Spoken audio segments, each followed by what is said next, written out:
ঈদ উৎসবকে সামনে রেখে সরব হয়েছে ভারতীয় গোবংশ রক্ষণ সংবর্ধন পরিষদ। শ্রীভূমি জেলা আয়ুক্তের মাধ্যমে মুখ্যমন্ত্রীর উদ্দেশ্যে একটি স্মারকপত্র প্রদান করে ঈদকে সামনে রেখে সতর্কতামূলক পদক্ষেপ নিতে আহ্বান জানানো হয়েছে।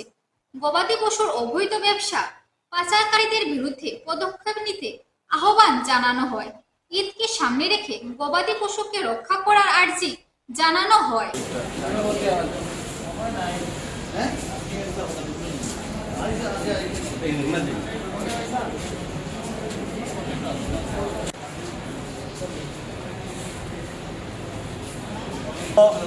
ইসলামিক যারা ইসলামিক ধর্মাবলম্বীরা এই দেশে যারা আছেন, আগামী 27 তারিখ ওনাদের খুব সম্ভবত বকরা ঈদ। তো বকরা ঈদের প্রাক্কালে প্রতি বছর আমরা গোমাতাকে রক্ষা করার জন্য আমরা আসামের মাননীয় মুখ্যমন্ত্রী তথা ভারতের প্রধানমন্ত্রীর কাছে প্রতি বছর আমরা সংগঠনের পক্ষ থেকে এই নিবেদন রাখি যে কোনো গোমাতাকে যেন যথেচ্ছা যেমন ওনাদেরকে অত্যাচার যেভাবে করা হয়, অত্যাচার করে গাড়ি বুঝাই করে পশুর মতো আচরণ করা হয়, যেখানে সনাতনীরা গোমাতাকে পশু বলেই স্বীকার করতে রাজি নয়।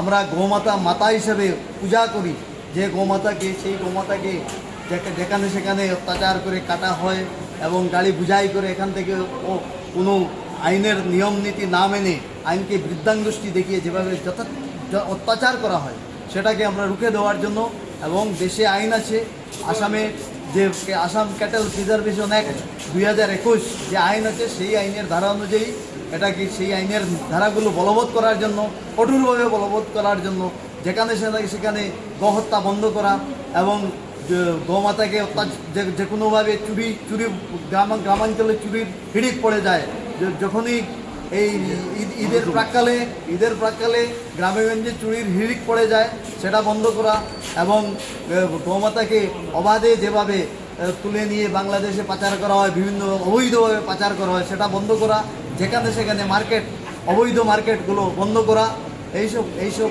আমাদের দাবিগুলো নিয়ে আমরা আসামের মুখ্যমন্ত্রীর কাছে মেমোরেন্ডাম প্রদান করেছি।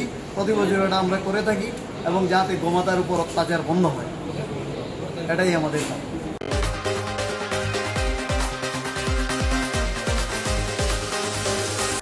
আগামী 22 মে থেকে 3 দিনের বিজি প্রতিযোগিতা শুরু হচ্ছে শ্রীভূমিতে, চলবে 24 মে পর্যন্ত। রাজ্যের মোট 17টি দল প্রতিযোগিতায় অংশ নেবে। 22 মে সকাল 10টায় প্রতিযোগিতার উদ্বোধন হবে। উদ্বোধক হিসেবে উপস্থিত থাকবেন রাজ্যসভার প্রাক্তন সাংসদ মিশন রঞ্জন দাস এবং শ্রীভূমির পুরপতি রবীন্দ্রচন্দ্র দেব। প্রতিযোগিতা অনুষ্ঠিত হবে ডিএসএ প্রাঙ্গণে। এই বাড়িয়া তো আওয়াজ আমাদের স্টেট 49 স্টেট চ্যাম্পিয়নশিপ যেটা শুরুতে যাচ্ছে 22 to 24 মে 2026 পরিমাণ শ্রীভূমিতে।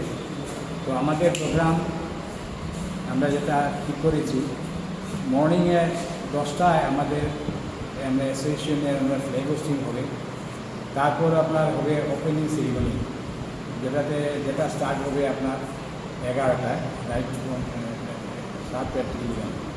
এই ওপেনিং সেরিমনিতে আমাদের মুখ্য অতিথি হিসাবে আমাদের রামেন্দ্র প্রসাদ বিষয় বলে দিয়েছেন যে মুখ্য অতিথি হিসেবে থাকবেন মিশন এক্স মিশন দাস এবং বিশেষ অতিথি হিসেবে থাকবেন বিশ্বভারতী চেয়ারম্যান রবীন্দ্রনাথ দেব।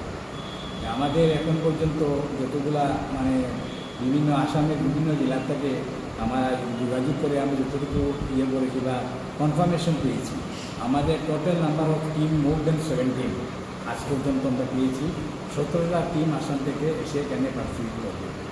তারপর হচ্ছে আমাদের এখানে এই যে অনুষ্ঠানে মেনলি আসাম ব্রিজ ইনস্টিটিউশনের আন্ডারে আমরা কাজ করছি। আমাদের এই যে সংস্থা যেটা আছে ডিস্ট্রিক্ট রিলিফ সেন্টার, এটা হচ্ছে আসাম ব্রিজ ইনস্টিটিউশনের দ্বারা রিকগনিশন পাওয়া সংস্থা।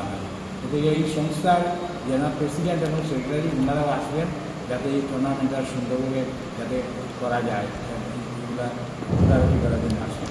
আমাদের টোটাল পার্টিসিপেন্ট হবে প্লেয়ার্স করছে 100+ আমাদের আশা করছি, এবং আমাদের এই যে খেলাটা কন্ডাক্ট করার জন্য আমরা কলকাতা থেকে একজন খুব এফিশিয়েন্ট ডাইরেক্টর টুর্নামেন্ট ডাইরেক্টর যাকে বলা হয়, ওনার নাম হচ্ছে দেবব্রত রায়চৌধুরী কলকাতা। উনি আজকে দুটোর ভিতরে আমাদের কর্মী দেশে পৌঁছবেন। ওনাকেও আমরা থাকা খাওয়া বড় ব্যবস্থা করেছি। উনি সমস্ত খেলাটা আপনার 22 তারিখ থেকে 24 তারিখ পর্যন্ত ডে নাইটের মধ্যে খেলা হবে। উনি এই খেলাটা কন্ডাক্ট করবেন। তো মোটামুটি আমরা আশা করছি আপনাদের সহযোগিতা, এবং যাতে এই যে আমাদের একটা ইভেন্ট, বড় ইভেন্ট যেটা স্টেটের মধ্যে মানে করাটা খুবই মুশকিল এবং যথেষ্ট ফান্ডের প্রয়োজন হয়। তো যাই হোক, আমরা এইবারে আমাদের এই যে টুর্নামেন্টটা আমাদের ডিস্ট্রিক্টে থার্ড টাইম আমরা অনুষ্ঠিত করছি। আমাদের প্রথম ছিল প্রায় ধরুন 2006-07 একবার হয়েছিল, তারপর 2015-16 একবার সেকেন্ড টুর্নামেন্ট, আর এইটা হচ্ছে আমাদের থার্ড টুর্নামেন্ট।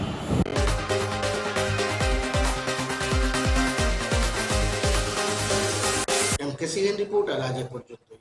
আগামী দিন আপনাদের সঙ্গে আবারও দেখা হবে একই সময় একই চ্যানেলে। নমস্কার। নমস্কার।